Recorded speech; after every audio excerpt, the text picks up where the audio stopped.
வேதம் எனக்கு மகிழ்ச்சியாய் மன மகிழ்ச்சியாய் இராது இருந்தால் என் துக்கத்திலே நான் அழிந்து போயிருப்பேன் என்று சங்கீதக்காரர் சொல்லுகிறார். புதிய ஏற்பாட்டுல ஒரு சம்பவம் நடக்குது. ஒரு அம்மா குறி சொல்றாங்க. குறி சொல்லும் போது குறி சொல்லுகிற அந்த பெண்ணிடம் ஒரு பிசாசு இருக்கிறது. தேவனுடைய ஊழியக்காரன் அந்த பிசாசை துரத்தி விட்டான். அந்த பிசாசை துரத்துறதுனால அந்த தேவனுடைய ஊழியக்காரனை கொண்டு போய் சிறைச்சாலைக்குள்ள போட்டுட்டாங்க. இப்ப சிறைச்சாலைக்குள்ள நடு ராத்திரியில நல்ல பயங்கரமான ஒரு தொழு மரத்துல அவங்களை கையவும் காலையும் கட்டி அந்த இருட்டு அறையில போட்ட போது அந்த ஊழியக்காரன் பாடி துதிக்கிறதை பார்க்கிறோம்.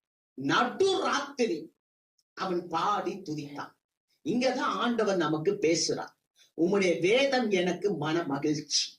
நம்முடைய வாழ்க்கையில போராட்டங்கள் வரும்போது, ஒரு இருளான சூழ்நிலைகள் வரும்போது நம்ம பயந்து போக கூடாது. அந்த நேரம் ஒரு விசுவாச பிள்ளை பாடி துதிக்க கற்றுக்கொள்ள வேண்டும்.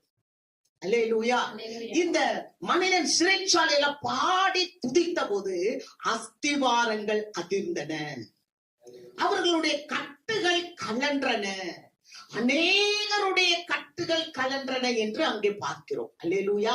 அப்ப தேவ பிள்ளைகள் பிரச்சனையின் நேரத்தில், போராட்டத்தின் நேரத்தில் நாம் கண்ணீர் சிந்துவதை காட்டிலும் உன்னுடைய வேதம் எனக்கு மன மகிழ்ச்சியா இராது இருந்தா நான் துக்கத்திலேயே அழிந்து போயிருப்பேன் என்று சொன்னாரே. நாமளும் துதிக்க கற்றுக்கொள்ளும் போது, செபிக்க கற்றுக்கொள்ளும் போது நம்முடைய பிரச்சனைகள் மாறும்.